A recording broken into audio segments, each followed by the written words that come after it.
Salut à toi, pensée du jour numéro 126. Aujourd'hui, je vais essayer de faire d'une pierre deux coups. On va parler de l'événement qu'on organise le 17 octobre prochain avec Saverio à Keep Up Genève. Et on va également parler de deux appels téléphoniques que j'ai eu lundi. Deux appels avec des cadres très très différents, des intentions très très différentes et des conclusions très très différentes aussi. J'ai 12-13 minutes de voiture devant moi, donc ça devrait largement faire l'affaire. Donc déjà, pour commencer, l'événement est officiellement annoncé pour le 17 octobre.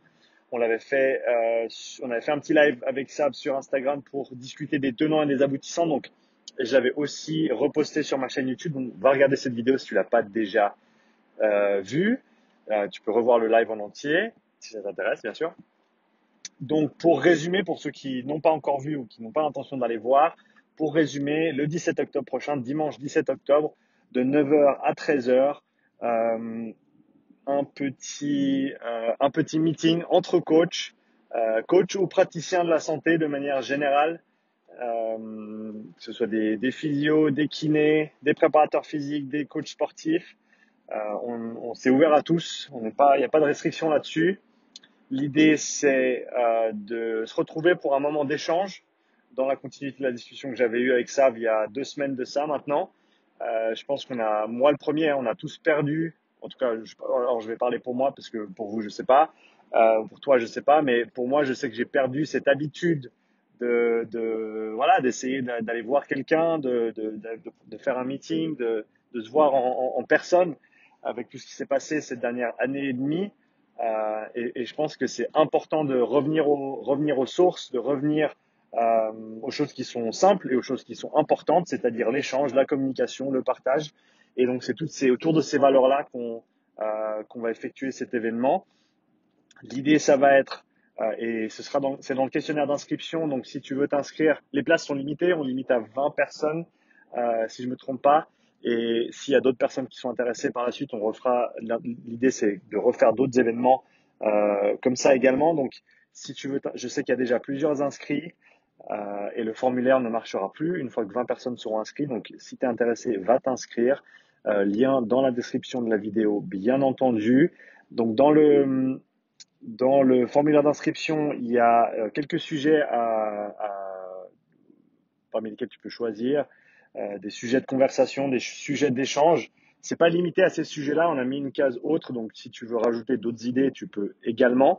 L'idée, ça va être simplement de prendre les sujets qui ressortent du groupe des participants et d'en choisir 3 ou 4 pour la matinée, 3 ou 4 sujets d'échange.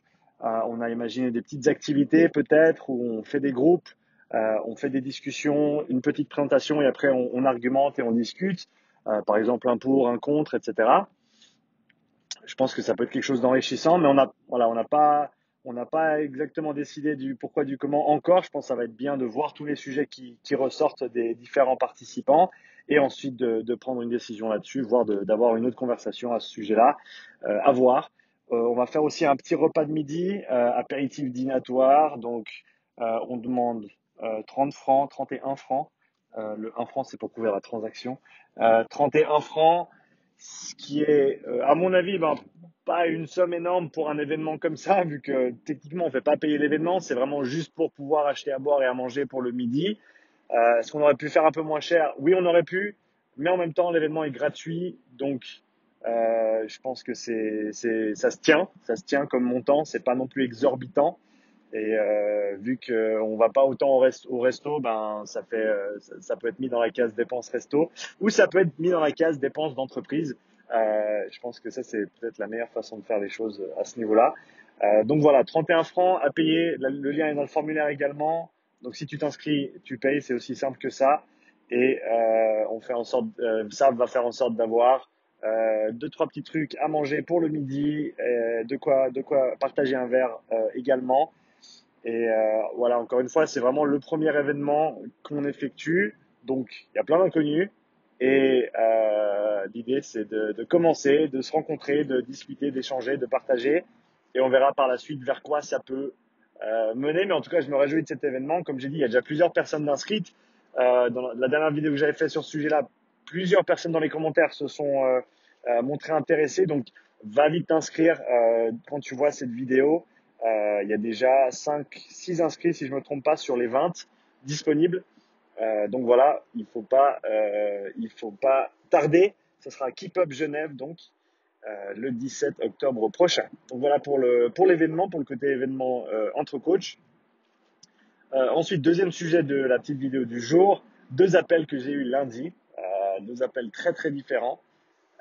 Et je me suis dit que c'était une bonne idée de parler de ces 2 appels parce que vraiment le contexte était très très différent et aussi ce que moi j'en ai retiré était complètement différent aussi. Premier appel, c'était avec un étudiant en STAPS qui avait un projet pour ses études et qui devait voilà, poser certaines questions à un préparateur physique ou à un coach. Et il a décidé de me contacter moi. Oui, il a demandé un petit peu de mon temps pour se faire. J'ai bien sûr accepté. Euh, J'étais en voiture, ça prenait 20 minutes, donc il y avait pas vraiment de souci de ce côté-là. Et il avait des questions qui étaient très intéressantes, qui m'ont forcé à réfléchir un petit peu. Par exemple, pourquoi est-ce que tu fais ce que tu fais? Quels ont été tes plus gros challenges? Comment est-ce que tu en es arrivé où tu en es aujourd'hui?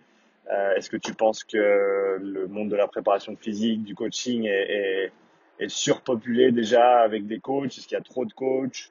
Je pense que tous ces sujets-là, ils sont super intéressants.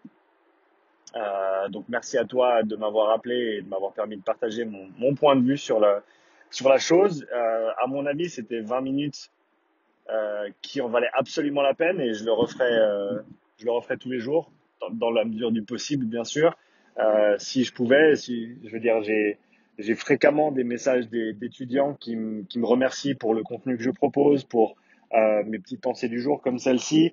Et donc honnêtement, si je peux amener une petite pièce au puzzle, une petite pierre à l'édifice et faire avancer les choses, ou en tout cas amener une perspective que les gens trouvent euh, cohérente, on va dire, parce que après c'est à eux de choisir comment ils l'utilisent ou pas dans leur manière de faire les choses. Hein. Ça, je l'ai toujours dit. Il y a ma façon de voir les choses, c'est ma façon de voir les choses avec tous ces biais et toutes ces imperfections.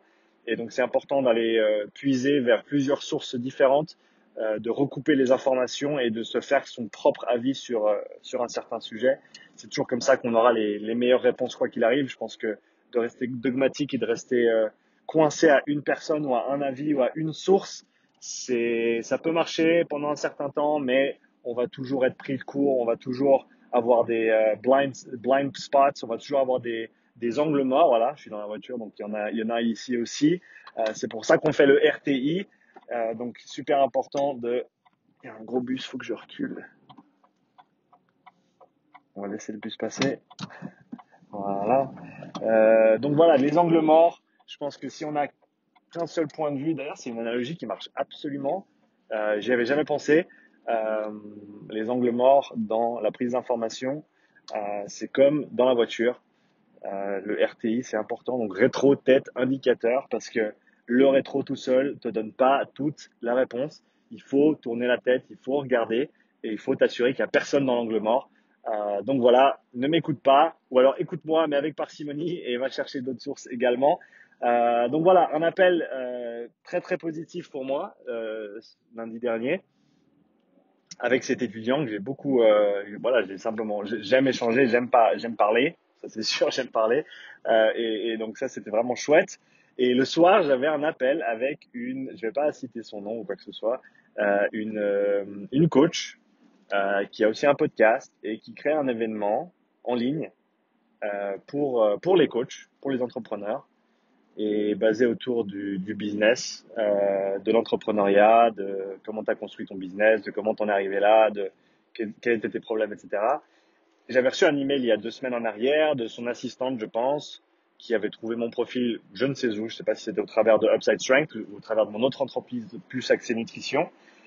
Et il m'avait contacté, il m'avait dit, est-ce que tu serais intéressé? J'ai dit, bah écoute, oui, pourquoi pas. Donc ça, c'était un petit appel de prise de contact. Juste que je regarde quelle heure il est, on a encore quelques minutes.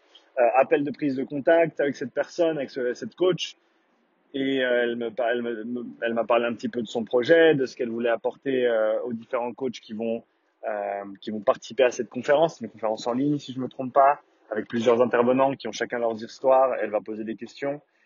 donc on va dire plusieurs interviews regroupées en une sorte de mini-conférence en ligne qui devait se passer prochainement. Et, euh, et donc elle me parle de son projet et elle me demande mon histoire et je lui explique voilà mon histoire en 5-6 minutes. Et après elle me dit ah puis je vois que ta liste d'emails que tu as citée sur le formulaire elle est un petit peu plus basse que ce qu'on demande. Alors elle voulait minimum 8000 personnes sur la liste d'emails et j'avais mis 4000. Pourquoi 4000? Pas parce que j'ai 4000 personnes sur ma liste d'emails mais parce que j'ai 4000 abonnés comme toi, merci à toi, sur YouTube. Et j'ai dit, alors pour être totalement honnête, j'ai pas de liste d'emails en fait, et je sais que ça c'est un des manques à mon niveau, mais en même temps, j'arrive à faire ça pour l'instant, et je déteste écrire des emails de masse, je déteste ça, et donc j'ai décidé de pas le faire pour le moment. À un moment donné, je trouvais quelqu'un qui pourrait le faire pour moi à un coût moindre, et ça aura du sens, etc. Pour l'instant, voilà, j'ai assez de choses à faire, je fais assez de choses, je parle à assez de personnes chaque jour et je préfère le faire en one-one que de le faire en email de masse. Donc voilà, très, très rapidement pour la liste d'emails. Et en gros, là, c'est comme si elle avait complètement coupé. Et en gros, c'était genre, elle était super sympa avant ça. Et dès le moment où je lui ai dit ça, elle m'a dit, ah ouais, alors attends. Et en plus, après, je lui ai dit que la majorité de mes abonnés, ils étaient francophones. Et elle parle anglais. Et elle me dit, ah ouais, bon, alors en fait, ouais, alors je pense qu'il faudrait que je reprenne contact avec toi. On aura peut-être des places dispo pour des invités bonus à la fin, mais d'abord, il faut que je mette en priorité. Et donc, c'était vraiment alors, je suis sympa avec toi tant que tu as 8000 abonnés sur ta chaîne, ton truc d'email, mais dès le moment où tu n'en as pas, eh ben, j'ai pas envie de te parler, quoi. Donc, c'était vraiment, enfin, je m'y attendais, hein, ça, je m'attendais vraiment pas à quoi que ce soit d'autre. Mais donc ça me semblait assez, voilà, je l'ai un peu vu venir, mais je me suis dit, je prends l'appel quoi qu'il arrive parce que c'est toujours cool voilà, de parler, de se faire des connexions. Mais et voilà, j'ai terminé l'appel avec le sourire. Et ça, c'est vraiment, je pense, pourquoi tu fais les choses. Pourquoi tu fais les choses? Tu fais les choses parce que tu sais que il va y avoir des yeux sur les emails, parce que tu sais que tu vas avoir poussé le truc, ou est-ce que tu fais les choses parce que tu aimes ce que tu fais, parce que tu veux aider les autres, que ce soit une personne ou 1000 personnes ou 10 000 personnes ou 100 000 personnes. Le but, c'est d'aider son prochain. En tout cas, moi, dans ce que je fais, et je l'ai toujours dit, le but, c'est d'aider le plus de monde possible. Mais à quel prix et sur quelle valeur? Et à ce niveau-là, je pense que c'est très intéressant de refléter sur cette question et de se dire, voilà, pourquoi est-ce que je fais ce que je fais? Et quand tu as une opportunité qui se présente, qu'est-ce qui va faire que tu le fais ou non. Et dans un cas comme ça, je suis très content en fait qu'elle m'ait dit que je faisais pas vraiment partie du truc parce que l'intention de l'événement en lui-même, c'était certes d'apporter des informations, mais derrière d'avoir un truc où tout de suite tu vas essayer de vendre quelque chose ou de gagner des abonnés ou de partager une liste d'emails ou des trucs comme ça. Et ça, c'est de très très loin pas du tout ce qui m'intéresse. Donc je suis très content que ça n'ait pas marché. Et je suis très très content d'avoir passé ces 20 minutes au téléphone avec cet étudiant. Ça a vraiment, voilà, c'était ma journée. J'attends tes commentaires. J'attends tes commentaires sous la vidéo par rapport à ces deux appels-là et ce que tu en penses. Simplement, en tout cas, c'était juste une petite pensée du jour. Très simple sur ma position là-dessus. Merci d'avoir écouté jusqu'ici. Oublie pas de liker la vidéo, oublie pas de me laisser un commentaire. Tu sais que ça m'aide beaucoup et je l'apprécie énormément et je réponds toujours aux commentaires. Si j'oublie pas, bien sûr, mais j'essaye, je fais de mon mieux. Si j'oublie, n'hésite pas à me relancer. Quoi qu'il arrive, bonne journée à toi et à bientôt pour une nouvelle pensée du jour.